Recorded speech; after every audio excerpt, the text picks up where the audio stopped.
Gratitude for this episode belongs to Mark Zuckerberg. That's right, old Zucks. We owe old Zucks for this episode. 'Cause there wasn't going to be one. I had planned to do one, and then it came podcast time in my very full, busy schedule, and I just didn't have anything. Sometimes you just don't have anything when you are a fly-by-night operation, such as the Semi-Eloquent podcast.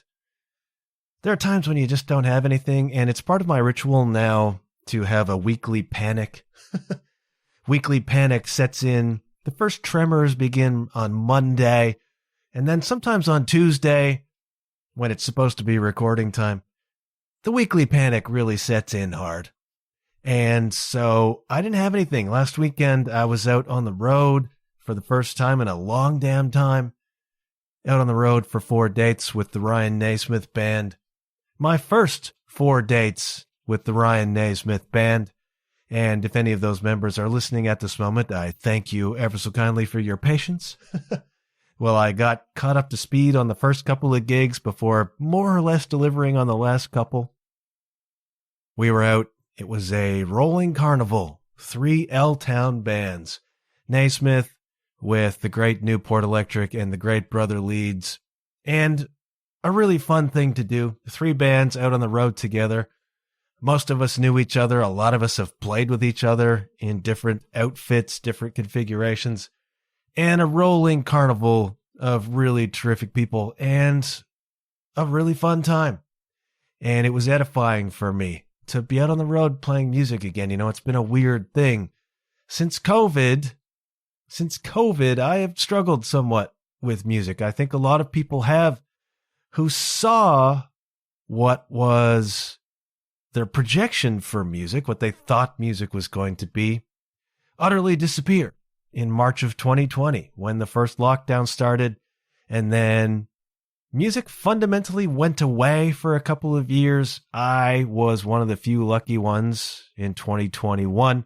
I was able to do like a 5-week run in Europe with Sarah Smith when the lockdowns were lifted for a little while. We booked that and we went and we got away with it and we got back home. It wasn't all sunshine and lollipops. My mother did pass away about a week into that tour. We don't need to go into that right now. Point being, I lost a little bit of heart for music along the way. And I think a lot of us did, who had visions of what it might be, and then all of a sudden found it gone, and you realize how quickly it can go away. And then a lot of bands stopped playing because they couldn't play, and didn't really come back. It took a long time coming back, and I think there was a collective shrug amongst a lot of us musicians, particularly of a certain age, who suddenly found themselves on a Friday night at home, with a drink in their hand, watching the television, instead of out at some awful bar playing for 2 or 3 drunk people at 1 or 1:30 in the morning, and getting home at 2:30 or 3 in the morning, and dragging their asses out of bed the next day. Some of us realized, you know what? I'm not sure how worth it this is. And it cut the heart out. Cut the heart out of music for me, and there was a moment in time where I thought I might be finished playing, to be honest. It's going to be a very confessional episode, by the way, kids. I almost need Kay to create more of a sad intro. The new Semi-Eloquent music is very upbeat, very positive. I might need Kay to do like a dirge version of that, just to set the proper tone for those episodes that are perhaps a little more raw, perhaps a little more vulnerable. So I struggled for a period of time with music.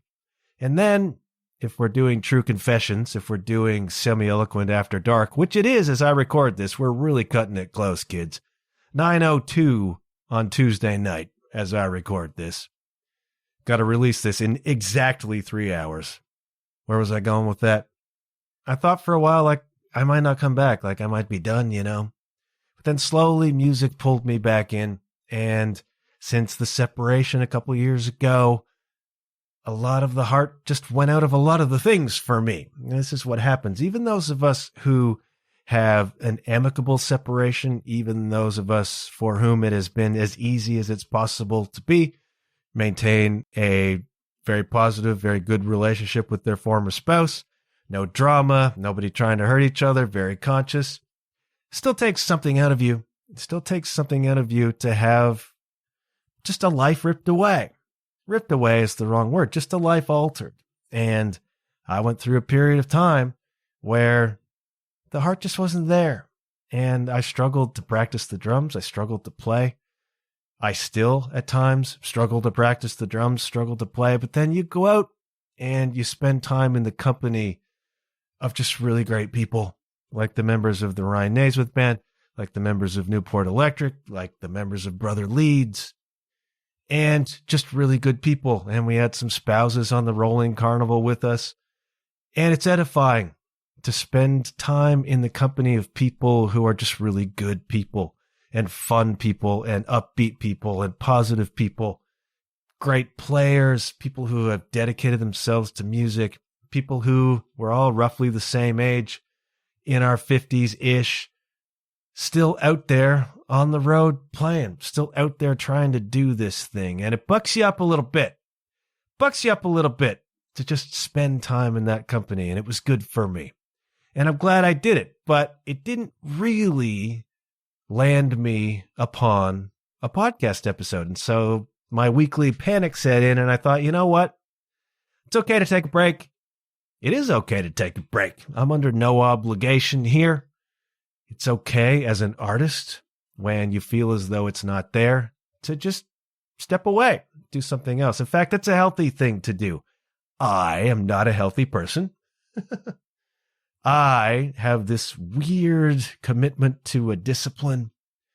And so it stands that now at 9:05, I'm at my chair.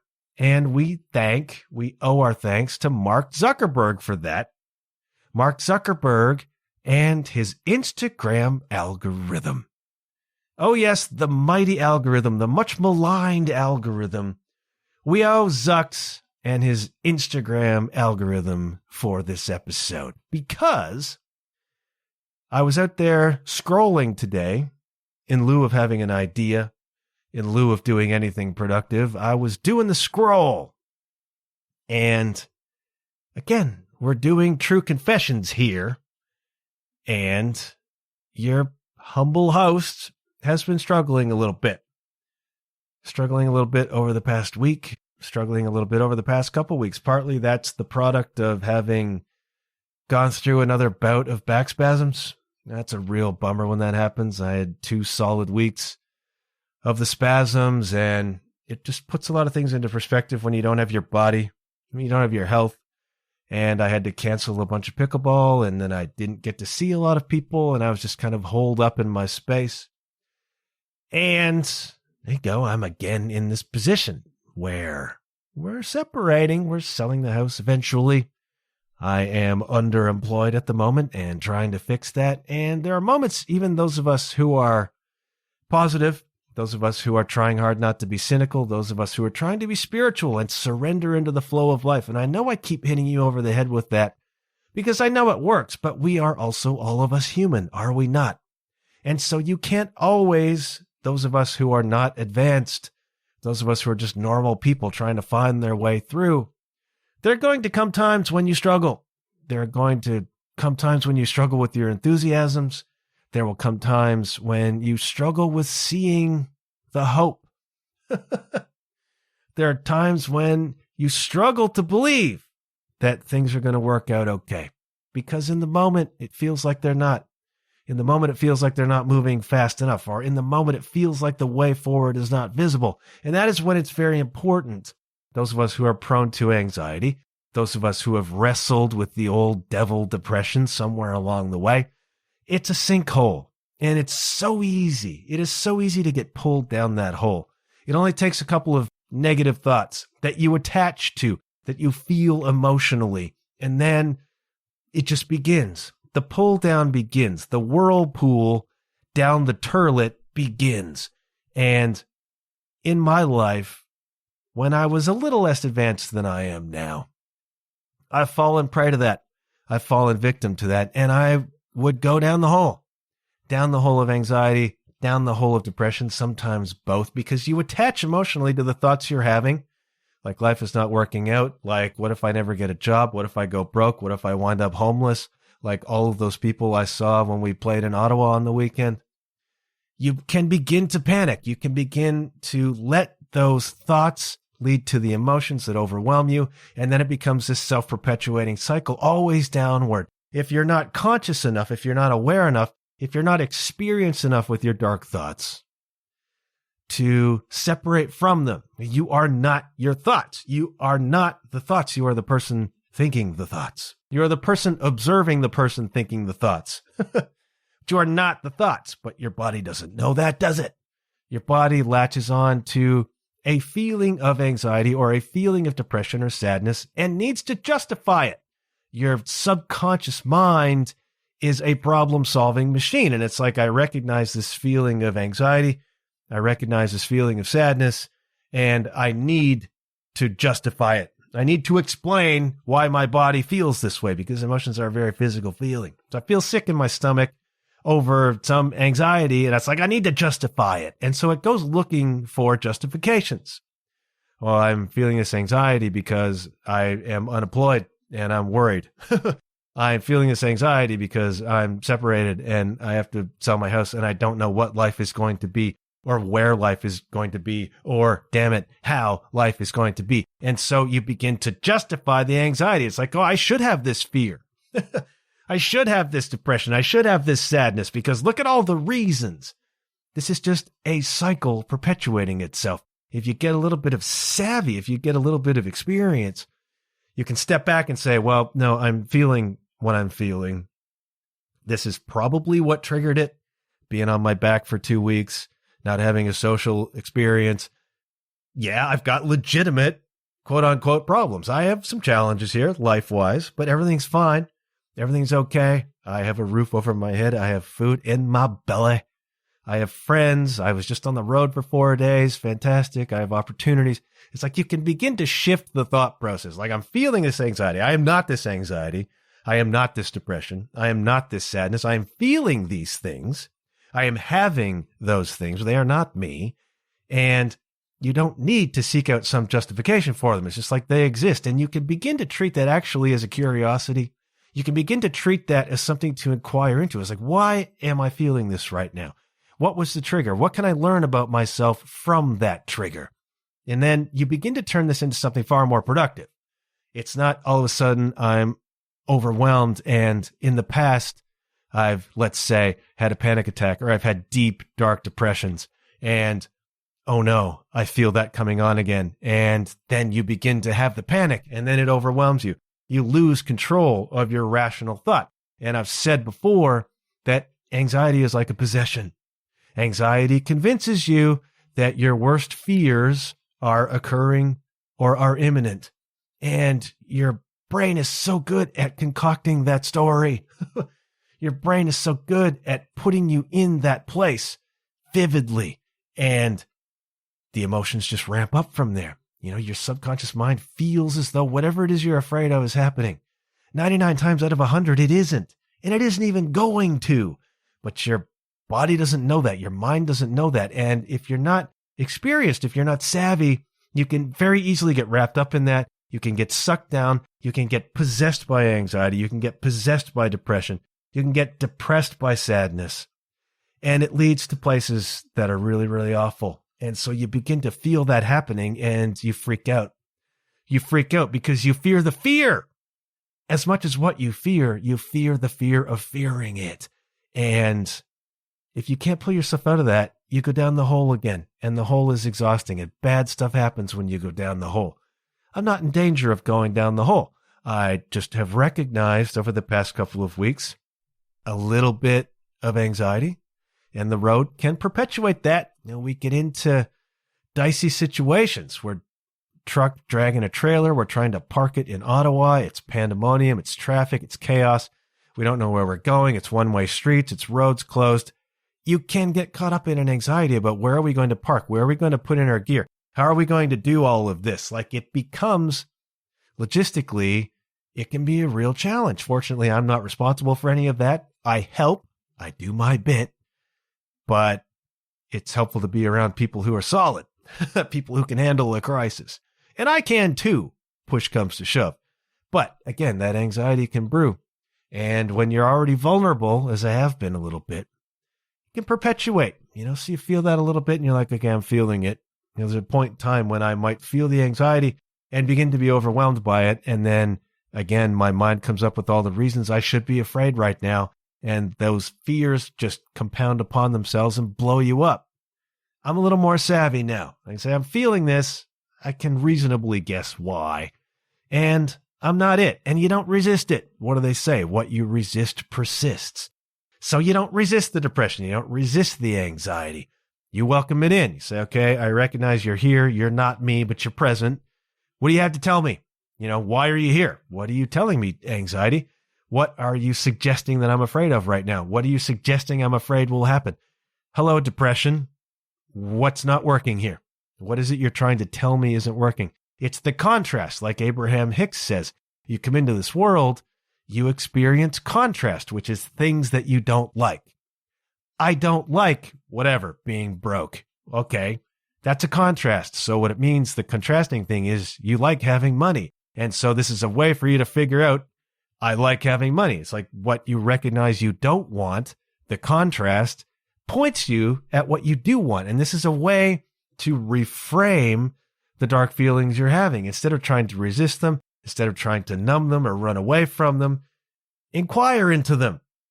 Take a step back. These feelings are not you.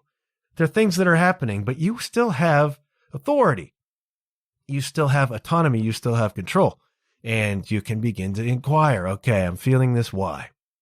What is the contrast that's happening here? What do I want that's not happening? What do I not want that is happening that points to me to what I don't want to happen or do want to happen?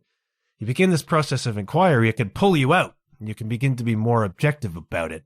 Or in a pinch, if you're really struggling, what I say to people is you need to get out.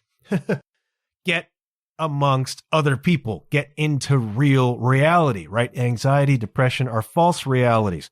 They are painting for you the story. They are painting for you very vividly, very viscerally, this illusion of a world you're in where this dark thing is happening or not happening. And you get locked into fake reality, and getting pulled into real reality can shake you out of that.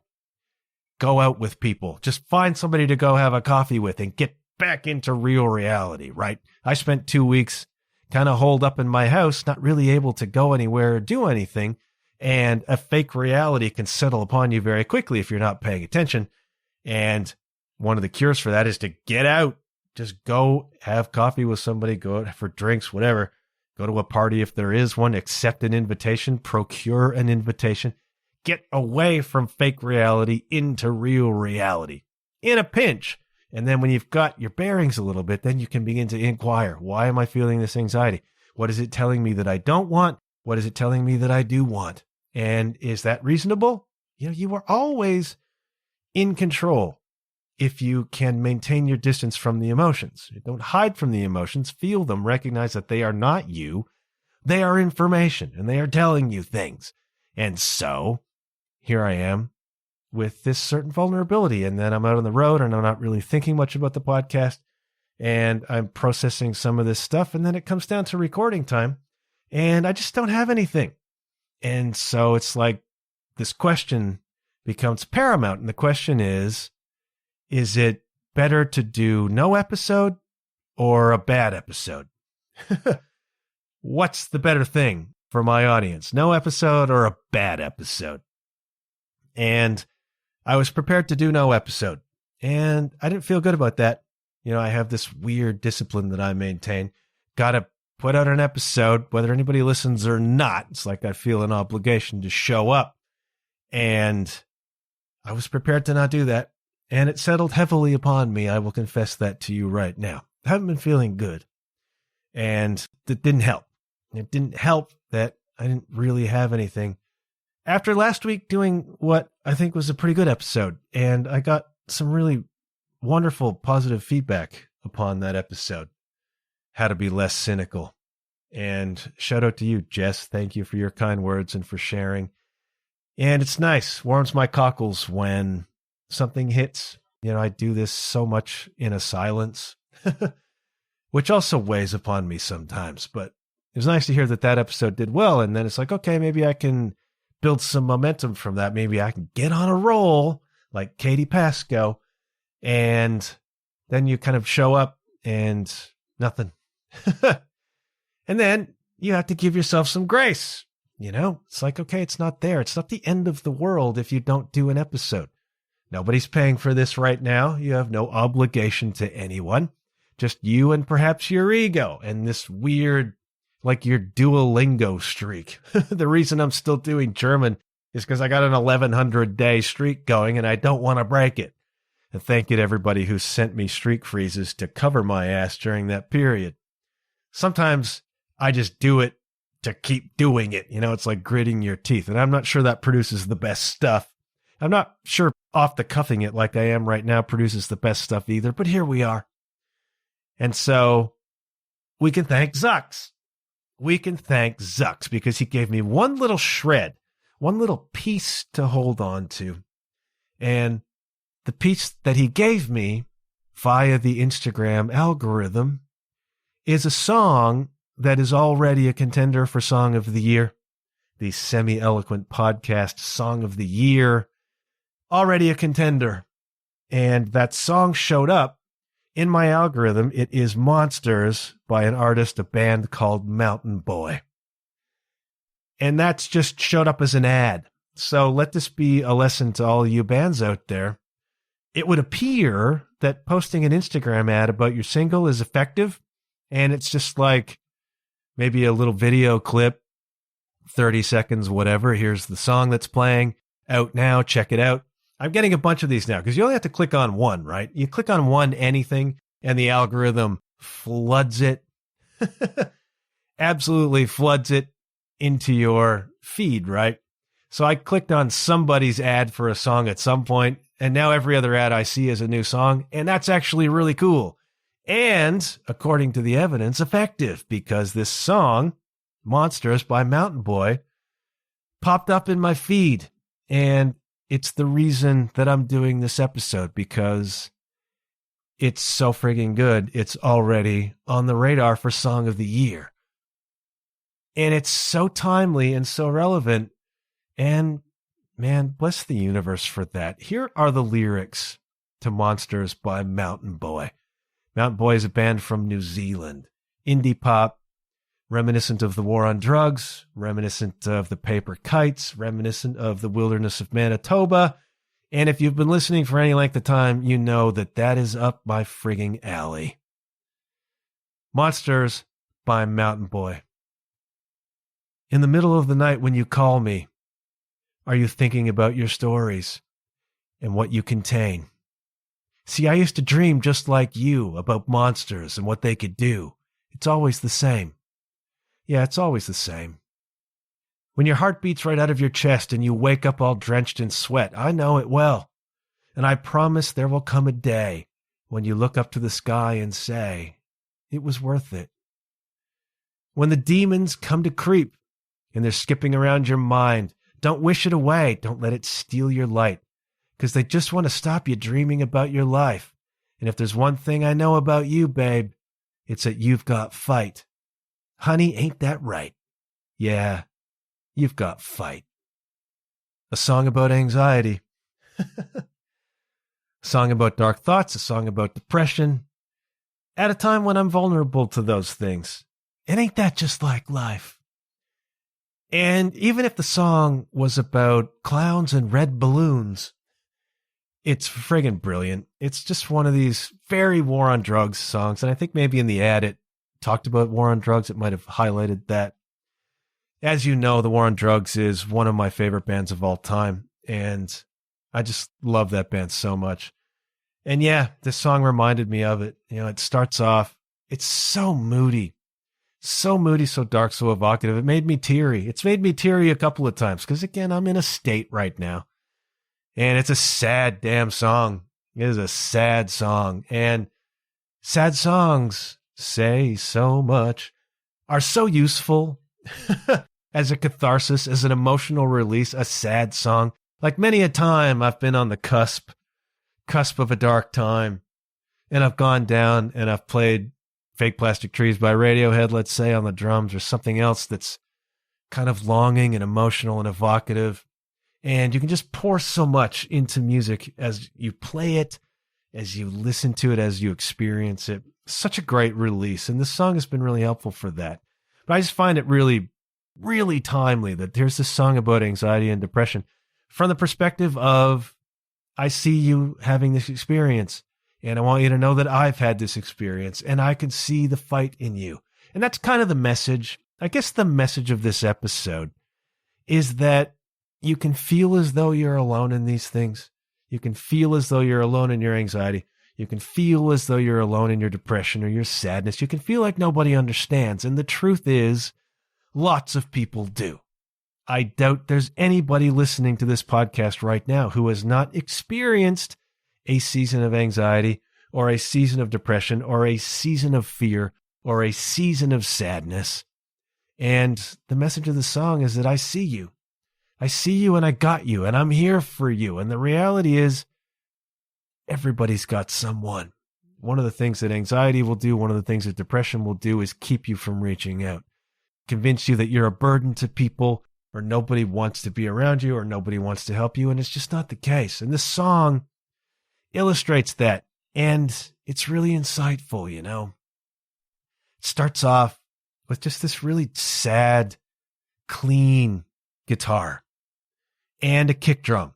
4 on the floor with the kick drum. It's like got a nice kind of slow pocket and this really moody, clean guitar. First verse, a really gentle, muted voice.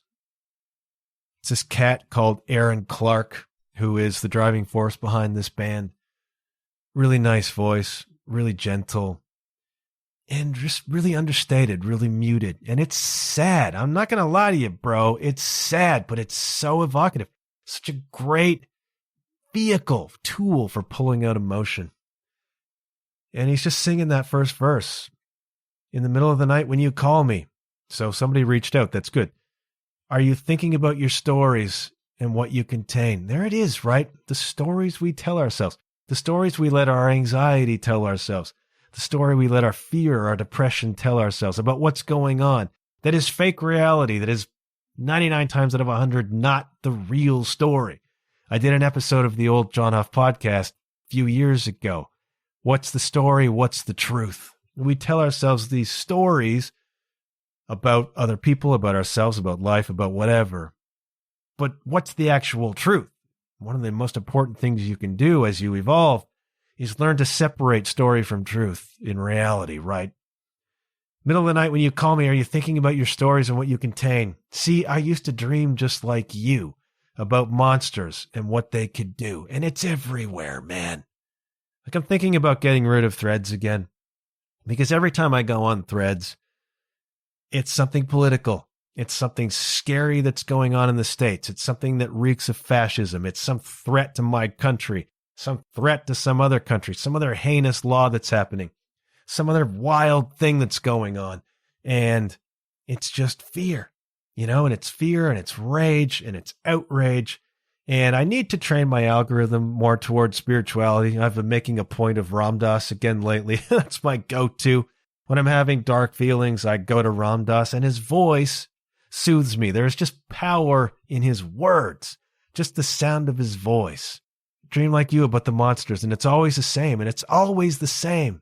When your heart beats right out of your chest and you wake up drenched in sweat, a lot of us have had that experience if we manage to get to sleep at all.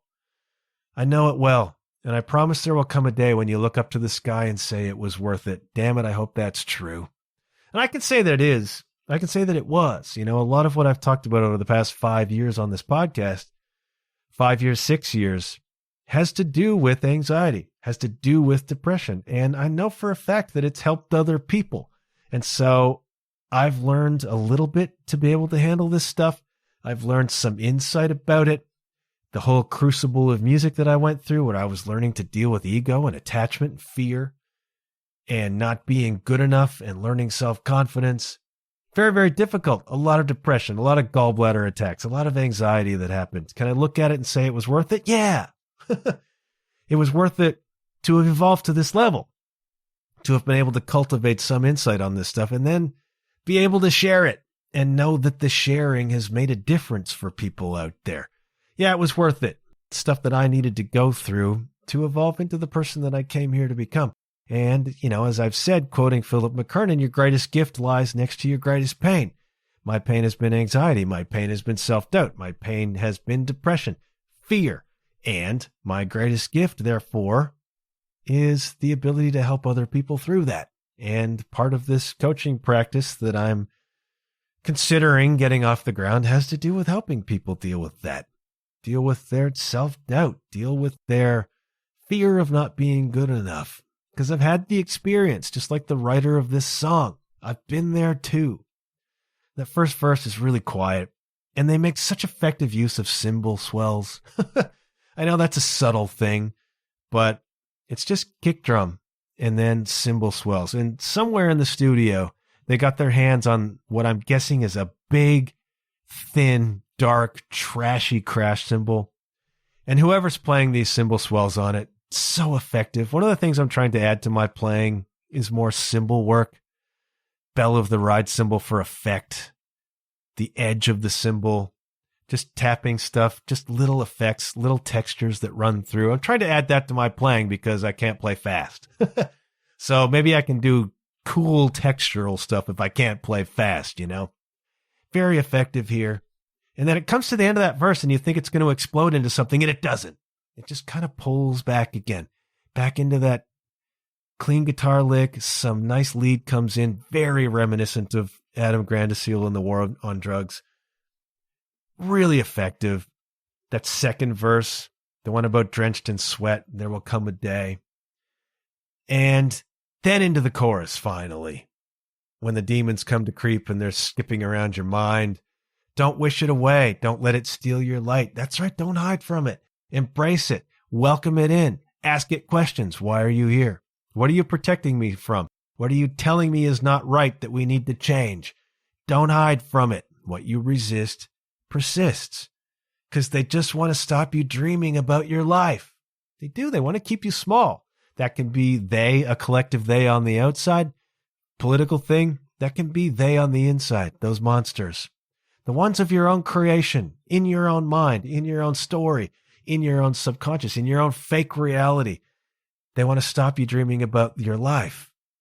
There's one thing I know about you, babe, and this is where the song picks up. In that chorus, the drums come in. Such a nice pocket. Such a nice pocket. Some tasty guitar leads. Very quiet, very understated. And then there's one thing I know about you, babe. It's that you've got fight. And then it's just big chords and shots. Like the song just lifts into the you got fight section. It's supposed to pump you up a little bit like, Eye of the Tiger, something like that. For an indie pop band. And I can just imagine this live. This big surge into these because this song has been so quiet, so muted, so understated, so evocative, so sad. And then it explodes into these big rock chords, these big shots. You've got fight. Ain't that right? You've got fight. And then you think it's going to explode out, and it doesn't. It just pulls back. We delivered the message. We're with you. You got this. You have the strength in you to deal with whatever it is that you're dealing with right now. And then they just play it out, like back into that pocket, back into that groove, and some just really nice lead guitar work. Not shredding. Very Adam Grandiseel. Very tonal. Nice note choices. And you just kind of ride that out. And you've been sad and you've had a release, you've had a catharsis, and it just feels really good. It just feels really good to ride that out. And I'm like, this guitar solo outro could go on for 5 minutes and I would happily just lose myself in it. If you're like me, you're one of those people that music just does that to you. Music does that to you in ways that nothing else does. And it's just so powerful. And that song and these ideas came along in a moment when I needed them. It was another eucatastrophe. You go back and listen to that episode. Eucatastrophe is something showing up at the very last second to save the day. we've had another one here with this song, Monsters by Mountain Boy. And what do I tell you? Mountain Boy began as an act of discipline and obsession. In 2018, Aaron Clark undertook a year-long project to write, record, and release a song every week. A challenge that produced over 50 songs and laid the foundation for Mountain Boy. In 2019, 5 songs from that project were re-recorded with Nick Manders at Roundhead Studios and released under the name Mountain Boy for the first time. Later that year, Clark relocated to London after signing with the UK label Cartel Records. The move and the deal proved short-lived. With the onset of COVID-19, Clark returned to New Zealand, disillusioned and close to walking away from music. Well, thank the Lord above, thank the muse, that Aaron Clark didn't walk away from music when it seemed like the dream was dead. Maybe that's when he was having those nights waking up in a cold sweat. The dream was there. I dedicated my life to this, and it went away, as happens to so many friggin' bands along the way. Instead of running away, the return home to New Zealand marked a turning point. Between 2020 and 2022, Clark began writing the songs that would form Mountain Boy's debut album, The Days. After purchasing a home in 2022, he built a studio in his backyard and slowly pieced the record together in isolation. The Days was released in 2024. He formed a band with his friends, and he started touring. He went totally indie. He lost his record deal. He's like, screw it. I'm going to do this myself. And you can do that these days. Went indie, started touring, and they are about to release a new record called The Nights on August 7. That's Nights. And it has this song on it, Monsters. And it's just a great song.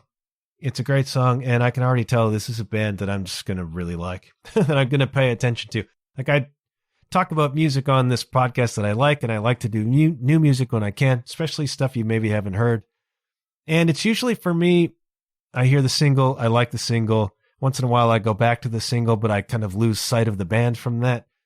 I have a feeling like Mountain Boy is going to be one that I like, because it does, again, remind of the war on drugs, remind of the wilderness of Manitoba, of some of these indie rock, indie pop bands that are my wheelhouse as a player and are increasingly my wheelhouse as a listener. And it's a sad tune, man. But it's got this message of hope in it. It's got this message that says you are not alone. If you are anxious, if you are depressed, if you are sad, you are not alone. And you've got fight in you. We all have reserves that we don't realize we have until we're pressed into the situation. One of the things you need to do is maintain your autonomous thought, maintain your autonomy. In the past, I've been sucked down the rabbit hole because I believed the stories and I believed the emotions were me, and I wasn't able to separate the thinker from the thoughts, the feeler from the feelings. And once you begin to understand that and treat these dark feelings, these dark thoughts as information, as evidence of a contrast, as messages that your subconscious, that your body is trying to tell you. It's like, yes, you have depression right now. Why? What is it that's not going your way that you want to go your way? Yes, you're having anxiety right now. What are you fearing? What are you fearing, and what is the contrast to that? If this is telling you what you don't want, push it further. What is it telling you you do want? And therapy is a wonderful place to begin to explore those things, and coaching can be too. So, go listen to the friggin' song. I will put it on the Semi-Eloquent podcast reference on the podcast 2026 playlist. But go seek it out. This is a wonderful song. This is, as I said, this is already a candidate for Song of the Year for me. And if you're into the war on drugs, and if you like some of that indie pop stuff I've talked about, go check this tune out, because it's just really an emotional release and great stuff. Really great stuff. Like, I every week talk about music that I like. I rarely come across a song that I put on repeat. I rarely come across one that's like, this is going to be one of my favorite songs for a long time. And this is one of them, Monsters by Mountain Boy. I now have less than 2.5 hours to get this out. And over 40 minutes of that will be just editing without even having done any of the EQ yet. Got to get this out. And I hope it's okay. I know it's not chipper, but life is not always chipper.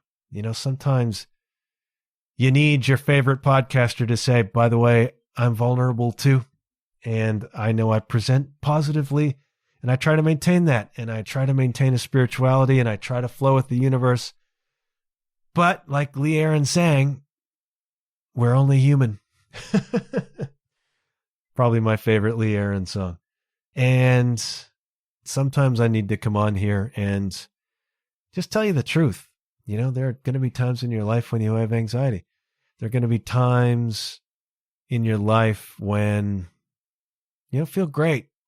And it's important to learn some of these tools, to use those times for self-awareness, for personal growth, to point yourself at the direction you want to go, instead of getting sucked down into the direction that you don't want to go. So I'm going to go now. I got to edit this thing and get it out. I'm going to shutting up. Thanks for listening this far. If you have, and know that you have fight in you. And there are other people who understand, and you are not alone. And for crying out loud, if you feel as though you are, reach out to someone, because someone will answer, and we can all get ourselves through, you know. Thank you for listening, kids. I hope this wasn't a downer for you. If it was, do yourself a favor and go listen to that song. And that will, just like the verse, you will raise your hands and say it was worth it. It was worth listening to this damn episode just to have encountered that song. And perhaps this band, Mountain Boy. Good things happen when you put yourself out there, kids. Do not let it stop you dreaming about your life. Don't let it snuff out your light.